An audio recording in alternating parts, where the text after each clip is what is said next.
Бақалар жайындағы тәмсіл. Бірде бақалар өзара жарысуды ұйғарыпты.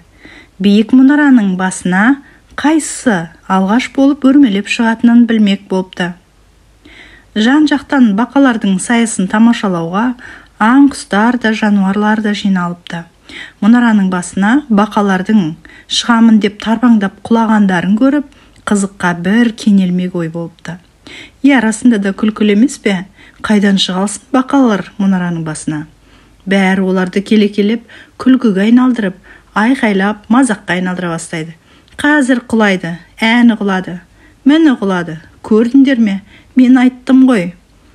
Еш қайсы да шыға алмайды. Бос әурешілік. Тағысын тағылар.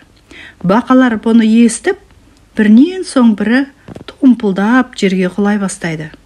Тек бір бақа ғана алға беттей беріпті. Әй, көрде тұр, қазір құлайды деп шуылдасты бәрі. Бірақ бақа құламады. Мұнараның ұшар басына шығыпты. Бәрі оған қайран қалысып, мәнін білмекке ұмтылыпты. Басқалардың қолынан келмеген нәрсе қалайша оның ғана қолынан келді. Сөйтсе, әлгі бақа саңырау екен. Ол жауап берудің орнына басқаларға көзін бақырайтып, мұнараның басынан қарап отырыпты.